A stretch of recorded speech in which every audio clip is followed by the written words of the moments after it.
Hi, I'm Lise Colucci, one of the life coaches at Queen Being, and I'm here to help you discover, understand, and overcome narcissistic abuse in toxic relationships, and talk to you today about anything you want to talk about regarding wherever you're at with healing or anything else even going on in your life, really. But the main thing today is I wanted to start with is abuse defining your life and how to take back your power, as well as what do you desire for your life. Is my camera all glitchy? Is it moving weird? Okay, hello, Life's Revival. Hello, Deborah. Hello, James, the Broviver. Who else is here? So I'm going to go back and read some of this, and then we'll talk some more. You guys started in really early. So let's see. I desire to go back 20 years old and know what I know now and redo my life. I think that is the age-old thing, right? We just wish we could go back and redo with the info we have now, the magic, the magic life that would be before us if we only knew what we know. But we can't, right? So how do you take back power from where you are now? And how do you try to see and achieve some of the desires that you have for your life? That is a question I have. Let's see. Camera's fine. Okay, good. It's just me. Hello, Emily. Everyone is saying hello. Hello, Butterfly Mama. Okay, for sure. Let's see. What are we doing here? Camera's fine. I look okay. Okay. How do you gain control over your anxiety? Okay, well, anxiety and fear, they are responses to trauma, right? So, and they're responses to, anxiety is natural, right? If you have a thinking brain and you see danger, you run, you become anxious, right? So you can look at the cycles of the anxiety that you have in your life and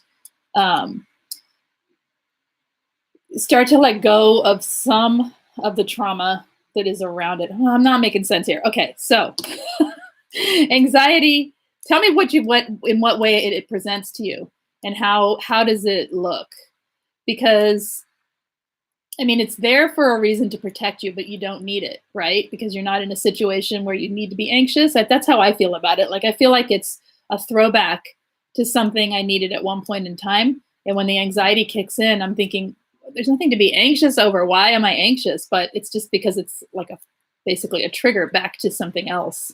So sometimes if I can figure out what that is and I can work with it, I walk it off. Seriously, I walk, like 3 to 5 miles a day to walk it off. That's why I do it. I walk and I think, and I don't think about the anxiety. I think about what's around me. I direct my thoughts to other things. Anxiety feeds itself. Like, if you keep thinking about the anxiety, you're going to feed back into the anxiety. And let's see. Deborah says, my anxiety was so high that it caused me to develop celiac disease. Yeah, because it's in your body, right? So address the body, address it with nutrition, address it with comforts, with exercise. I think I've described this before, but I'll tell it again. Okay, so when you have panic and anxiety, this is what I was taught. You have the body, you have picture a triangle, you have the body, you have the emotions, and you have the thoughts. Okay. So when we have an anxiety attack, usually it's our thoughts and our emotions, they escalate, right? And our body kind of has to go along with it, because if you picture this triangle, it wants to stay in this shape. So as these stretch this way, the other one has to follow. So your body will follow what your thoughts and your emotions are doing. The problem is we try to fix it through going to our head and our emotions. We want to take the emotion away, right? We want to not feel what we feel emotionally. But really, how can you do that? Because our emotions are fast and they're just kind of all over the place. And once they grip, they get into the thoughts. So the thoughts and the emotions kind of blend together. So really, for myself and from what I was taught, is that it's working with the body first. Like, where do you feel the tensions? Where do you feel the anxiety? Where do you feel it happening? And then breathe, exercise, walk. Anything that can get you, any kind of exercise that helps you personally, any kind of movement or relaxation. And as you're doing that, you need to tell your thoughts to calm down, because the emotions then have to follow. Does that make sense? If it wants to stay in this little triangle. This is how it was described to me by anxiety therapist, but not a therapist, psychologist, specialist person that deals with anxiety. So it's interesting because they do stay together. And calming 2 will bring the 3rd down. And the whole aim is to get the emotions down, because they're the ones that take over, right? They're the ones that send you skyrocketing into hitting the ceiling fast, right? So hope that helps a little. Let's see, Butterfly Mama, that's a lot to go through. Deborah is NPD and is very controlling. I'm going backwards. Okay. I got rid of my narc husband. My mom passed away in October and she had BPD. I do not miss her at all. Dad is in a nursing home. Yeah, it is a lot to go through. Yeah, that would, okay, so you have like situational anxiety going on here too. Yeah, it makes sense, right? And therapy can help with anxiety like that. I mean, you've got a lot of trauma, working through, but also seeing that this is where you can start taking back some of your power, focusing on positive things, even though you feel gross, even though your stomach hurts, even though focusing on the positive things around you, because where your mind goes, everything else will start to follow as well.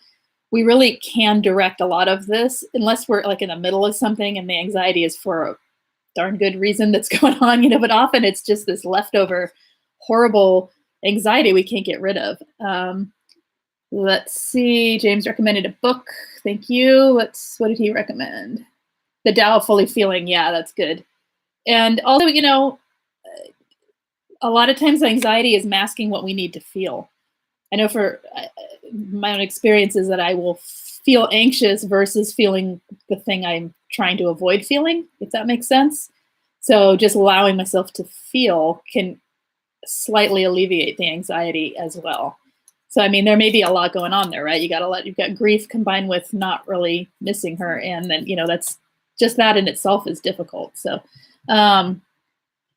Last Revival says, I always feel stress in my shoulders. So I work to relax them first and then control my thoughts. Exactly. And that, I mean, it's not a magic cure, right? But it does help bring it down. The other point about anxiety is that, when we reach panic attack level and when we reach heightened anxiety, or where it's affecting you physically, like you're talking about, then our baseline is super high. So we come into each day sort of like picture a cup, right? And we come in at a certain point full. Just the basic functioning fills at a certain amount. You only have so much cognitive function in a day, right? And then your executive function is within that as well. And so if you come in at a normal point, like a calm point, so then you're like half full, right? And you have all this room to have anxieties and to have things come up and to have triggers. And so then maybe at the end of the day, you're up here, but if you can calm yourself down a little before bed, then you start off each day a little bit lower. But the problem is when we have heightened anxiety and continued anxiety day after day after day, then we come in every day basically with not even enough room for one thing to go wrong, right? So lowering your baseline, which means look at the stresses in your life, look at the way you react to those stresses, meditation. Like, I can't recommend mindfulness meditation enough. With care, small sessions a couple times a day, so that it's not like super intense and heavy, but it gives you, it gives your nervous system a chance to calm down. Because a lot of it is thoughts, feelings, but it's also the way our nervous systems work, and it helps. Let's see. Deborah says, I never thought of it like that. Welcome to whoever else is here. I can't see who else is here. Oh, okay. Emily said, I noticed since leaving the narc, I started to say out loud during triggers and anxiety attacks, I'm not giving him power. I love that. That's perfect. And this, it's able to stop the rapid thoughts. Yeah, we have to often replace thoughts. They'll come in or you'll have an emotion come in and it's not yours. It's basically yielding power back to the narcissist or toxic person without intending to, right? So that's a perfect way to do it, is to literally say it out loud if you can, or minimally in your head. I'm not allowing this thought. I am not giving him the power or her the power. So I love that. Emily says, I've been doing it when I start to get upset and when I think about the friends and family that didn't support me. Yes, that's perfect. Let's see. That's what I do, talking to myself out loud, says Butterfly Mama. It helps. It's something about feeling the vibration of your own voice, hearing it out loud, like through your ears, plus actually speaking it. It changes things, right? So good. And if you can't do it out loud because you're among a bunch of people or you feel silly doing it, in your head works too. It's just not as maybe as effective right away. Let's see. I have the tiger. Hello. Oh, I off the tiger, not of. Sorry. Hello. Last Revival says, I have so little patience. I really have to calm myself so much. Exhausting. It really, and that's part of it too, is that you're part of that when I was talking about the your baseline being really high, that basically means you have no I mean, what most people experience, I should say, or often people experience, is lack of patience, short-tempered, easily angered, easily upset, crying for no reason or what appears to be no reason, diminished executive function. It's difficult to organize. It's difficult to track things. To even making lists doesn't help because then you forget where you put the list, or the list is overwhelming just to make a list. So it's overwhelm. All of that is part of the heightened anxiety. So yes, getting that down is super helpful. And that is a huge way to take back your power, because that's what we started talking about. Let's talk about some other things like, let's see. Sometimes with the anxiety, like I said, it can mask what you're actually feeling. So just considering what it is you actually do feel. And I had a good friend tell me this because I get really in my head. Okay. And I don't like to feel what I don't want to feel. You know what I'm saying? But the problem is then I just spin out, right? And I guess stay up there and I don't get it into the feeling so that I can purge it or like move through it, right? So she told me to, this is really great, and it actually worked, and it was super cathartic, and I only recommend it if you are not in a super vulnerable space. If you're kind of like just sick of feeling what you feel and you're willing to go through what you need to feel. You know, I wouldn't super recommend this if you're super vulnerable because it's pretty powerful, but it was to write down, is to go back in my thought, hold an object or hold memory or hold a anything that represents the issue, right? That you're trying to feel. Because my point was I couldn't feel anger. So I was like, I feel like I should, but I can't. So it was holding an object and then going back through the history of like when that object came into your life. I mean, object that represents obviously the narc or a toxic person or whatever the event you're trying, and then sort of write down as you're feeling it, just sort of timeline it as you're feeling it. This was so wonderful. I felt this way when I received this object, blah, blah, blah. And then you can timeline the whole experience as you go through it without talking too much about it, just storytelling the feelings, if that makes sense. And feeling my way through like that was so much better the next day. I didn't have to get angry. I just needed to feel it. Anyway, it was an interesting one. And I don't know, I think she got that from some Aboriginal storytelling person that she knows, and it worked. So it's an interesting tip. Anyway, let's see.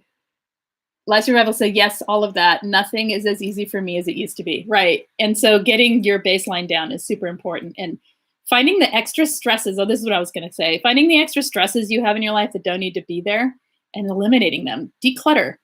Clean up your house. Clean up your yard. Clean up, like what I'm saying, like things that are just adding stress to your day, get rid of it. It is like a peripheral way to go about lowering the baseline. And as you're doing it, tell yourself, I'm doing this for myself. And remember that you're taking care of yourself because it all goes together. Any other questions? You guys are super quiet. Chat with me, guys. Don't just let me monologue because I'll just keep talking and then I'll stop making sense. So giving yourself the space you need to feel. Another thing with taking back your power can be not letting the narcissist toxic person into your head. I think we talked about that a little bit above, but not letting them into your head anymore, meaning when you feel it happening, like Emily said, tell yourself to stop. But monologue is good, though. It can be. It's just, after a certain point, I'm just repeating myself or telling stories that are not relevant. Lise, can you help explain the difference of being in the present versus avoidance? Like sometimes I get tired of thinking about the abuse I've already processed. Okay, well, say a little bit more. Being present versus avoidance. being present would be accepting what is in the moment, to me anyway. It would be, I'm here right now, kind of stumbling over what I'm going to say, trying to think, paying attention to where my eyes are going, things like that. Like that's me being present if I do that. And it's really hard when I do that to actually focus on any abuse I've felt or any negativity, because I'm kind of being in the moment. Does that make sense? Is that what you're asking? Being stuck in your thoughts and pain. Yeah. Oh, is there ways to know if I'm being present and not avoidant? So you're saying you get avoidant and it feels like you're being present. Sometimes I can trick myself, only realize I was just suppressing. Okay.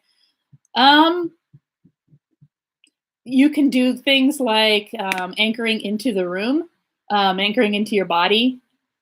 Your body's present. Your body's always in the now. I mean, your body's here. It is right where it is, kind of always is. It's in the now and it's moving through time. And that's pretty much what the body does. It doesn't have a whole lot of ability to go backwards or forwards, you know? So you can anchor into your body by paying attention to it, paying attention to what you're feeling in the body, not your emotions. The emotions want to fly backwards all the time. And the mind wants to fly forwards. That's what I think anyway. The mind wants to go into the future, and you know, it'll go in the past too, but really where it wants to go is what's going to happen next. And then, especially if we're anxious, and what's going to happen. And then we relate it back to the emotions, which are going back and saying, this happened before, or pay attention to all this abuse we've had, you know, and the body's just kind of sitting there going along for the ride, taking all the abuse. So pay attention to your body. Anchoring into your room can mean like finding things in the room, like let's look for 6 things that are green. You know what I'm saying? Like playing I Spy with yourself to bring yourself into this moment, listening to the silence and to what's actually happening. That can help. Like using your senses is how I get into the moment. Really using your senses, and not in a like telling yourself a story about it, but just what is. Like right now, I hear thumping upstairs a little bit, and I hear a dog breathing, and I hear, you know, like I'm not.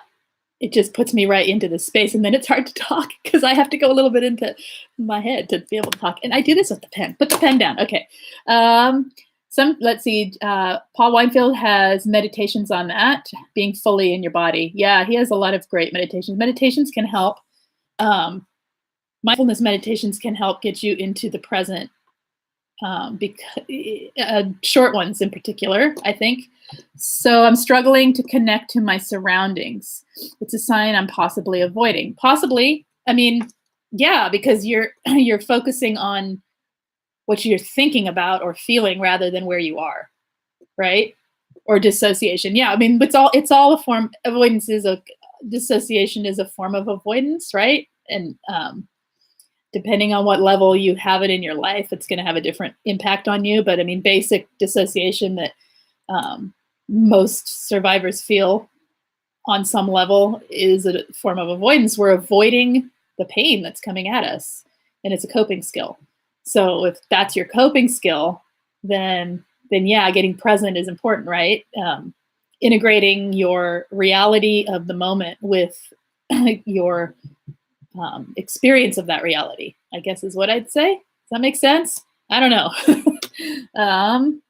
James, my favorite is the 5-minute walk I do every morning before work. That I can't say enough about, like just short walks or walking. It to me, it helps. It does help get you in the moment. I do tend to daydream on them, but I always feel better, so I guess it's okay. And I wouldn't say they make me present per se, but they can. They can. Let's see. Okay, so another thing with taking back your power is sometimes we really do get. So the thing that I'm thinking here is that the abuse and the trauma. How did I word this? They define your life, right? So we start to think of ourselves as survivors instead of as Emily or as James or as, you know, whatever your name is, Butterfly. You know, we think of ourselves as survivors, as the thing that we suffered. So getting outside of that for some amount of time in the day is super important. You are a survivor, but that you are not just a survivor. You are who you are. So you have to kind of discover yourself again after this happens, especially if you've had a lot of, which most of us have, a lot of self removed, if that makes sense, or self lost to the situation. So one not walk. The 5-minute walk I do. Okay, yeah, I gotcha. I don't know how I understood it that way, but I did. Okay. What was I talking about? I don't remember. You lost yourself. I lost myself. Finding yourself, following your passion, seeking your joy. Here I go again, and the joy. Seriously though, if you're always thinking about what's happened to you, what you're feeling, the negativity, the pain, how can you have a joyful life? And if the aim is to have a joyful life, you've got to start pointing the direction toward that joyful life. And I just dropped my pen, but anyway. So you have to start pointing the direction. It's not going to just magically, maybe for some of us, it'll magically open up. You'll have like really good luck wash over you and wonderful things will happen. And that's great. And if it does, I'm really excited for you. But for many of us, we kind of have to build that in ourselves. So seeking the joy in things that you see, and this is another way, Emily, you can get into the moment, is look around for things that make you happy. Look around for things that feel good. Look around for things that, experiences, sensations, whatever, that bring you into the moment. Because what is beautiful is the moment. The moment you're in is where you can find that joy, right? We can get excited about the future, but like I feel like the true joy comes from what you're doing right in the moment and being present to it. That is part of it. So how are empaths' capacity to empathize during healing affected? I'm finding I'm kind of harsh unless it's someone I connect with, almost like an internal eye roll. I think that depends on the person. I think it depends on your personality type. I totally feel ya. I think we're the same type, right? So I think that's okay. I mean, I think we're humans. We don't need to be constantly in our empathy, right? And we need to reserve some space for ourselves. What it might mean, Emily, is you're not doing enough self-care, and I don't want to word it like that. That's wrong. That you could improve your self-care to help resolve that situation. Is that better?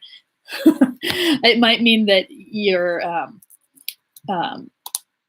processing something and you need to just feel it. You're in the middle of, like, if you're processing anger, other people's stuff is petty, right? It's like, get over it. And your internal eye roll happens, right? But not everybody's stuff. But I know, but what you're relating to, right? So INFP, yo. And see, you might be more inclined to, I don't know. Everyone's different, right? But I know what you're talking about. I'm like, you're more annoyed with people, and that again goes back to your executive function, or to the baseline being too high because of the stress. So, it's just overwhelming. Trauma and PTSD is overwhelming to feel, and you just don't have the reserves for other people's stuff, right? So, I mean, I would take on less, honestly. If it's not important, I'd just let it be and just not worry about it. Your empathy will come back, your ability to empathize. Honestly, sometimes we empathize too much anyway, right? It's not worded right again either. We empathize to our detriment sometimes. Yeah, at least I'm catching them. my typos with my mouth. Yeah. Emily says, yeah, because I feel drained from all the empathy I poured out until the end. Feels protective, like a guard is up until I trust myself. Yep, and that's exactly as it should be, because your empathy at this point in time, if you're in the process of healing, a lot of it needs to be going toward yourself.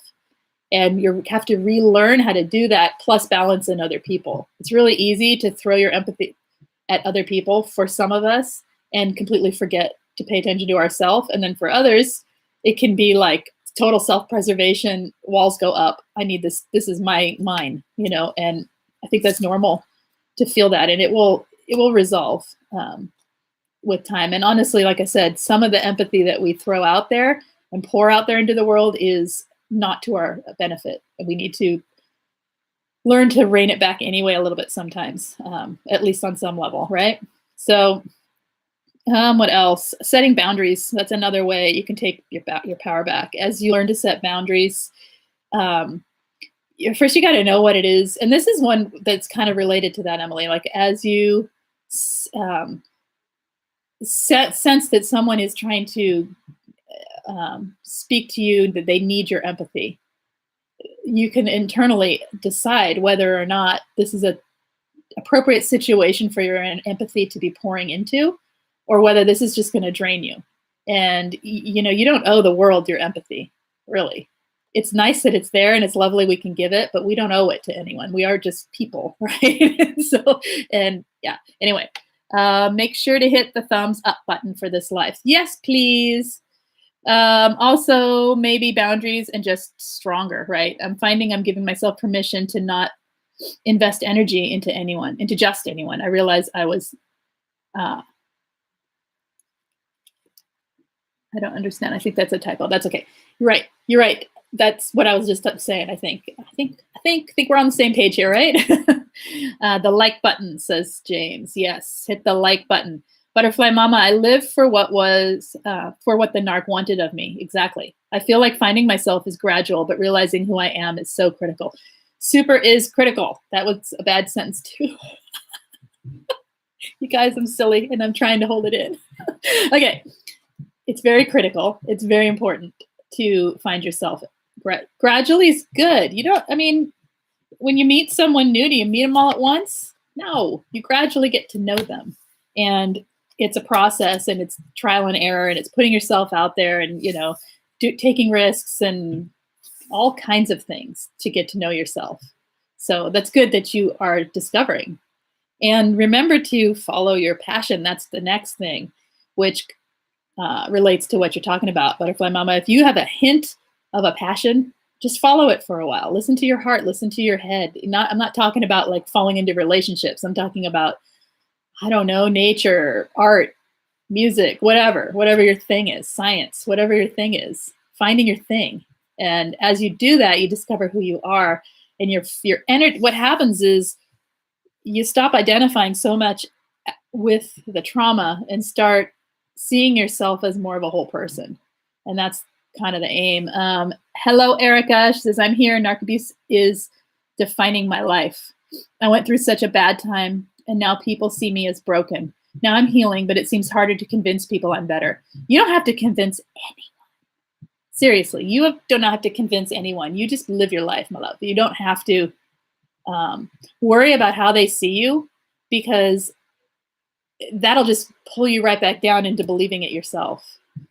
I know it's difficult, but you really don't have to convince anyone. You just have to live your life the way you want to live it. And all of these things we've been talking about, hopefully, you know, give you some ideas on how to redefine your own life. Knowing that it is defining your life is great, because that's where you can say, okay, this isn't what I want.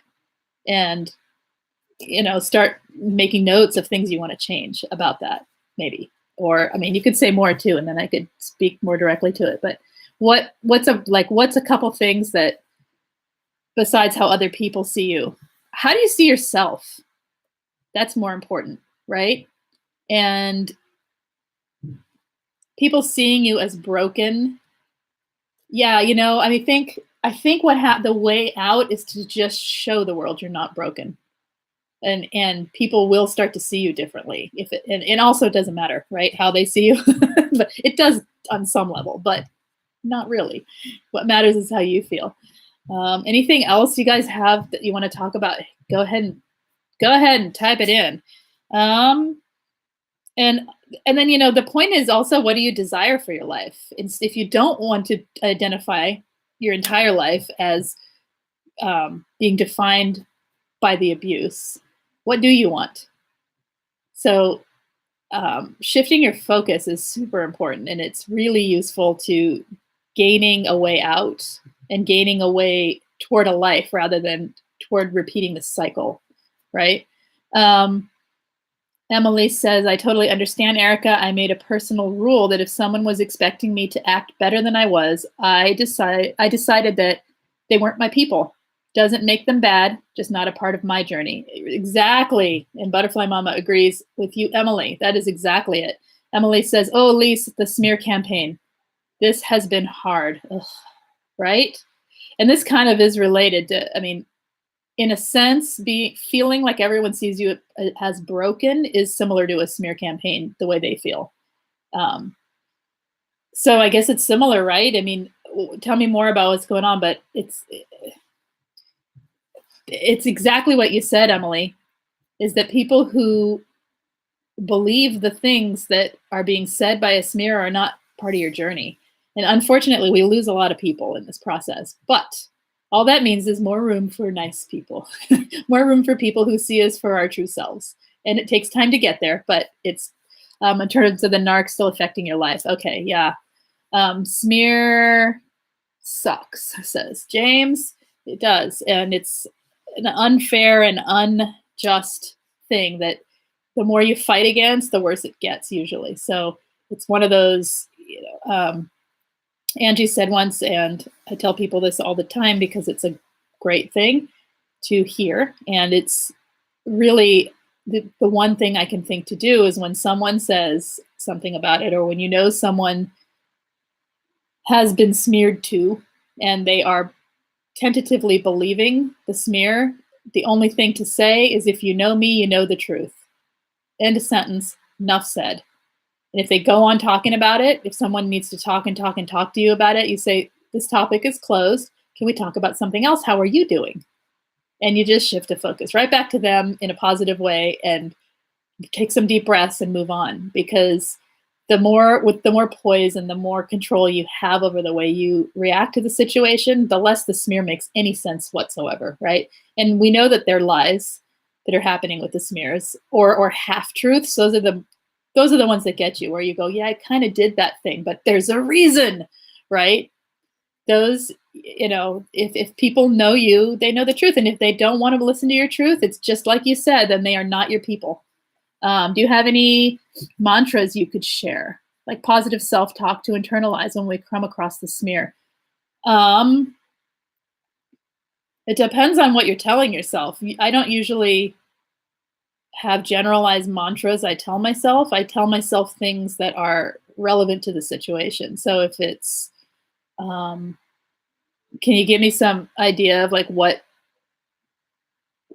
you feel or what you hear in your head when the smear comes, and then I'll make one. I just make them up.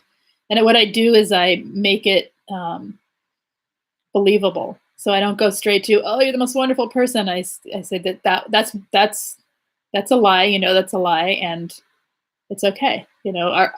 Depends on what the smear is, right? I think, again, if you know me, you know the truth. You can say that to yourself. I know myself and I know the truth.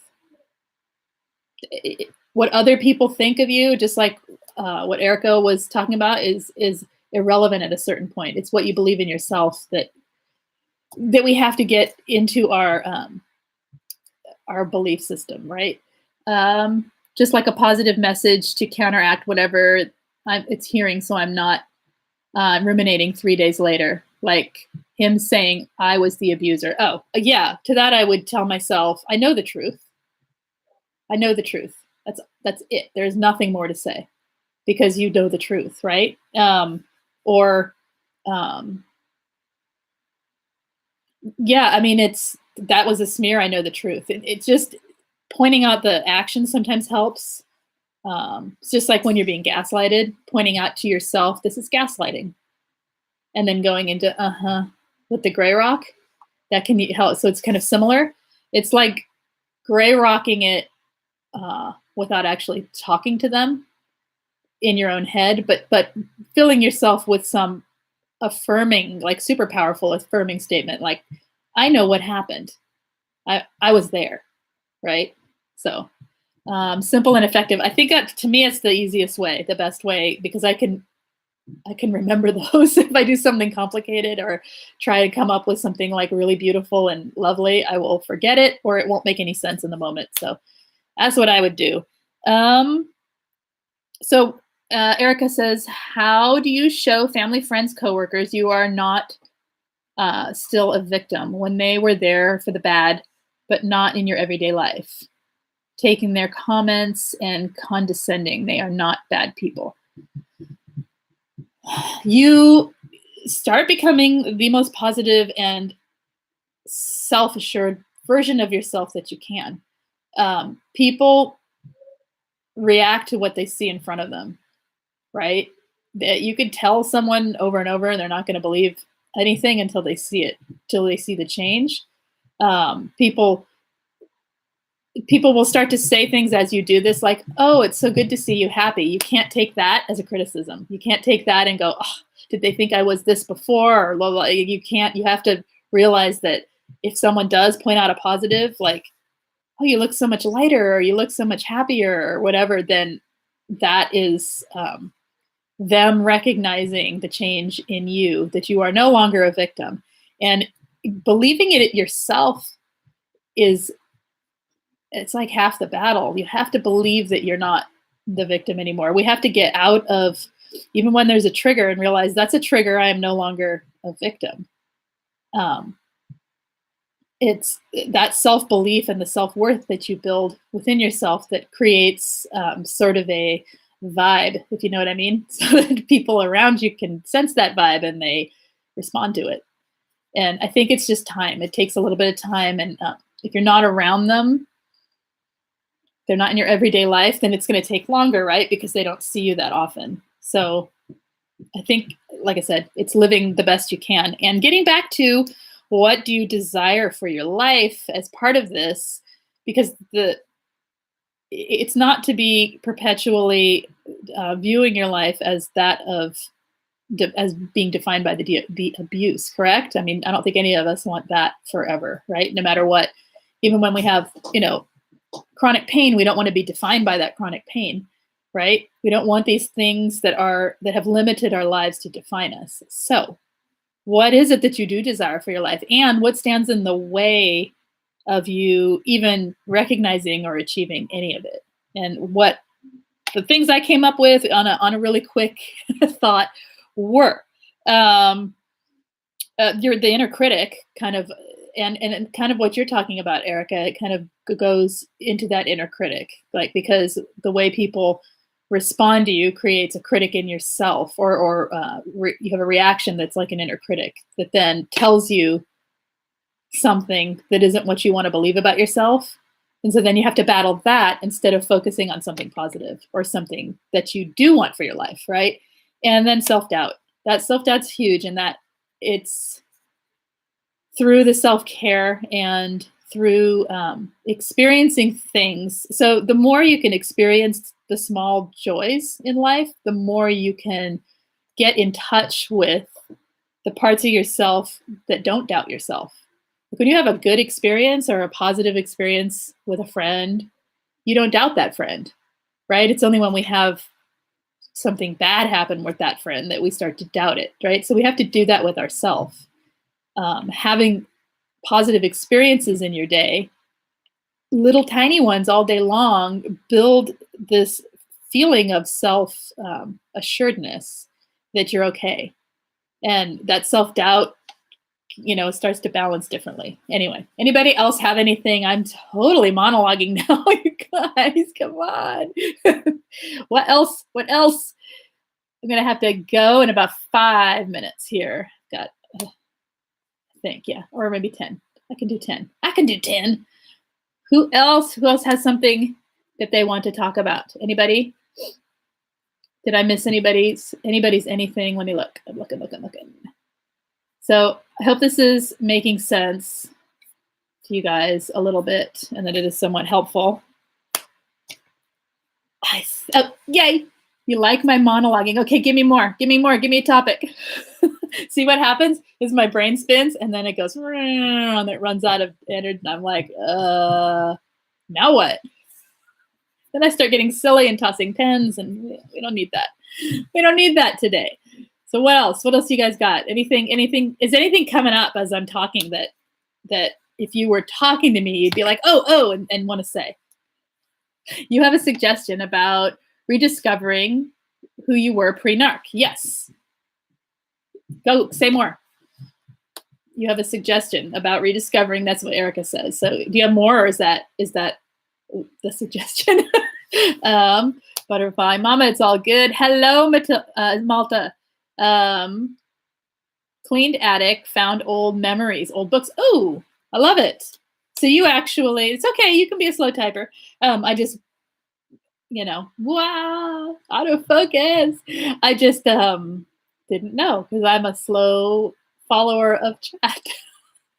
So you clean the attic. I like that. So looking through old memories and old books and old pieces of yourself, it sounds like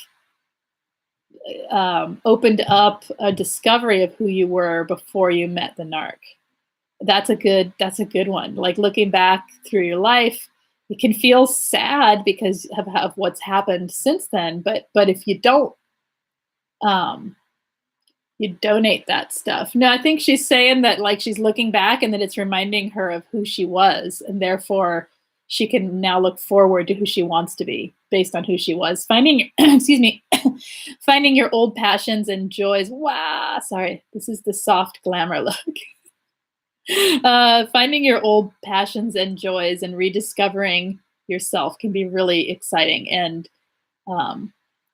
because it can give you clues as to who you thought you wanted to be, and then you can take it from there and build on it. If you don't, especially if you don't even know like where you want to go with your life. And when I say, what do you desire for your life? If you're thinking, I don't know, that can be one way to open up the box of knowing, right? I like that. Rediscovering our true self, says Butterfly Mama. Yes. Superstar, hello. The Power of Now. Yes, that's a great resource book. You're correct. Let's see. Life Survival, My New Boundaries. I'm learning how to put up walls, and I'm realizing that I can drop the walls later if I feel safe later on. Exactly. You can put up boundaries. You can put up boundaries, and then you can take those boundaries and decide what you're going to do with them. Hello, Deborah. It's okay, James. Let's see. Yeah, you can put them up, and I think that's the beauty of boundaries. I set one this weekend, set a time boundary, but I gave myself, okay, if this is fine, I will extend my boundary. But if not, this is my boundary. And it was fine, and I extended my boundary. Do you see what I'm saying? But the point was, if it was not fine, I was not going to deal with the situation for more than the time I had set. So that's an example of what you're talking about. And I think that's a good way to work with boundaries. Like, we don't want to become rigid, right? We just want, we need some rules to live by, right? And that's what the boundaries give us. Off topic, Emily says, do you trust yourself? But do you trust self-aware narcs like HG? No, I don't. Nope. I trust them to know themselves enough to know how to talk about it in a way that is succinct and honest, in a sense. Does that make sense? Like scientifically honest, and from their perspective. I don't trust them with things like giving them my own personal information and having them assess my situation, so to speak, and give me information back. I don't know why I would, right? Like reading their books for information. I think that their books have some validity and they help some people. I do not think they're the defining answer on what narcissism is, because the problem is a narcissist can only see it from the perspective of narcissism. Somebody with empathy can see it from the perspective of what it feels like to be abused by a narcissist. Do you see what I'm saying? And so a person with narcissism cannot feel the same from the abuse, even if they have another narc in their life, because they're too wrapped up in ego and they don't have empathy. So they don't understand. We actually feel for these people. They don't understand that when they're in our lives, we actually love them and we feel for them on an empathic level, on a level of empathy. They can't get that piece. So that, to me, it's only like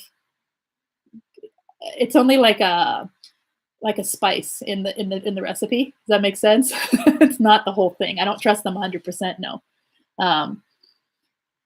Deborah Thurman says, I set a time boundary today with a friend who never knows how to hang up, and that felt good. Exactly. I love that. Live Survival. Yes, my boundaries were few and far between and never airtight. Not nowadays. Good. Emily, so take it for what it's worth and not let it be the whole truth of the matter. Exactly. Exactly. I also think that they have a need often to be the expert, and instead of just another voice out there giving an opinion and giving a experiences, and like, I do not know everything, obviously, and I would not want to be considered an expert on this. I would rather be considered someone that understands and is there to validate and understand other people who've gone through it. Does that make sense? That's the difference. And so anyone who needs to be an expert on something like that, because it's who they are, it's too limiting to me. It's the experience is too limiting because they can't get into our experience. So, and they can't get into. It is helpful though, yeah, to hear how they think about things. Sometimes people just can't get the fact that there is no empathy, and so to hear it from the voice of someone with no empathy, sure, that's powerful. But as you said, it's just a piece. Makes sense for sure, says Emily. Yes. So anything else, you guys? Got about, I don't know, 3-5 minutes, something like that. Anything you want to talk about before I head out? I just started a new group for dating after narcissistic abuse or a toxic relationship. Okay, so this is not a dating group. This is not a hookup spot. This is not anything like that.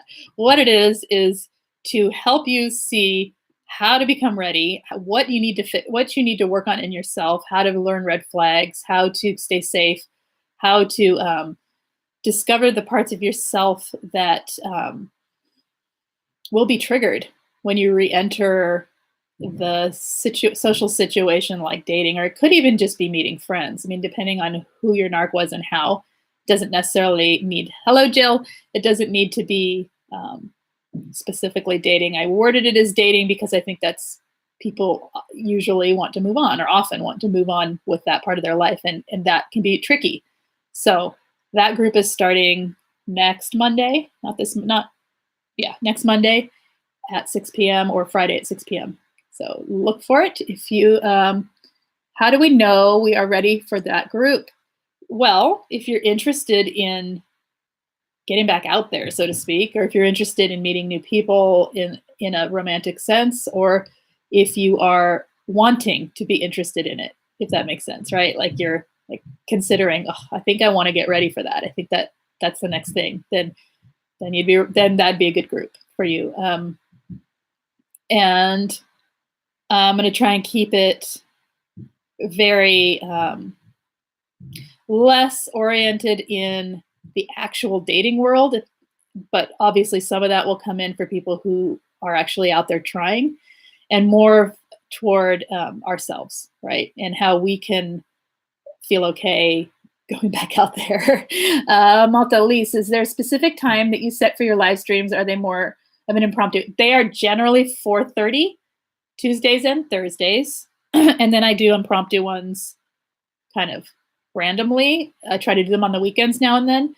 However, today I went on just a bit early, and that can happen sometimes. I just have a crunched schedule this afternoon, and I wanted to make sure I gave you guys as much time as I could before, instead of just doing a half hour. So generally 4:30 Tuesdays, Thursdays. 4:30 Pacific, sorry, that's 6:30 Central. What seems dark to you, Deborah? You said that seems dark to you. Do you mean the narc giving expertise? Erica says, what Butterfly Mama said, kind of interesting, kind of never want to meet another human again. What did she say? I missed it. How do we know we're ready? Yeah, I know. I have to tell you, Lisa, I was invited to a private group of my ex's victims. Oh, wow. There's 2 fathers who started it. Ex-narc has been stalking their teenage daughters. Sick. Oh my gosh. Did you go? I'm so curious. That would be really interesting and terrifying at the same time.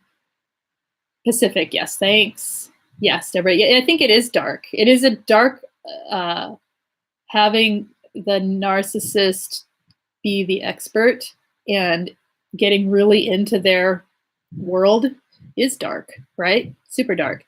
We need the light, you guys. We are made of light. We need the light. That's all I can say. We need to not well, you can do what you want. I can't go there, not for too long. I mean, I can use it for research and information, but that's it. And I would not consult, but that's me. So anything else? That's too weird, Jill. I know that's I'm really curious if she went or if you're going to go or what that will be like. If you do, you come back and tell us, because curious how that will be. Anything else, you guys, that you want to talk about? I think that's it for me. Jill says, oh, you joined. Okay. They were looking for answers since I was with him for 10 years. And I sent them your videos. Excellent. Because they didn't understand what was happening. Is that what you're saying? They didn't know that he was a narc, or that he, if not, that's awesome that you got them some information to help them understand exactly what they're dealing with, or at least what we can assume they're dealing with, right? So you're welcome, Deborah. And I think that's it, you guys. I think I need to head out and get on with this day. And I am grateful that you came in. I appreciate your chat, and I appreciate talking to all of you. Malta says, thanks for the stream. And to all, I wish you all a great day or night, wherever it is in the world that you may be found. The dads were wanting to know what to expect. Exactly. They wanted help. That's great. I'm glad you were able to get them the help they need. That's how it works, right? We just keep handing it down to other people, right? And I hope they get the support they need to get through it. I appreciate you too, Life's Revival. You're welcome, Emily. I appreciate all of you when you come in. And for those of you who watch later, please subscribe so that you know when this goes on. It'll give an announcement. And that's it. Take care. See you in a couple days. Bye-bye. Thursday, 4:30. Bye-bye. Oh, Thursday's Valentine's Day, you guys. Last thing, real quick. Thursday's Valentine's Day. Okay, so I'm doing a free group coaching.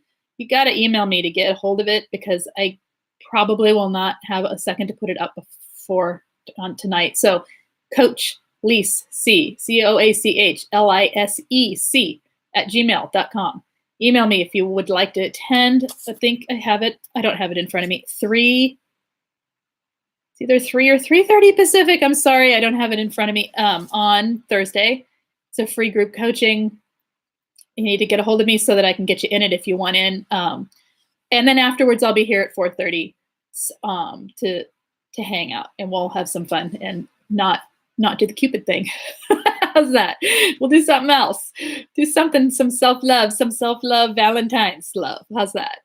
I'll even try and wear pink. I don't know. Okay. So love you too. And you're welcome. Hi, J-Cat. You're welcome to everybody. So anyway, yeah, get a hold of me if you want in that group through email. And it's just a one-time thing just for that day, and kind of any topic you need to talk about. It will be short coaching because there's already about 8 people in there. So it'll be a brief, hit me up, let's get talking, and it'll be on video on Zoom. So that's all you need to know. Talk to you later. Goodbye, guys.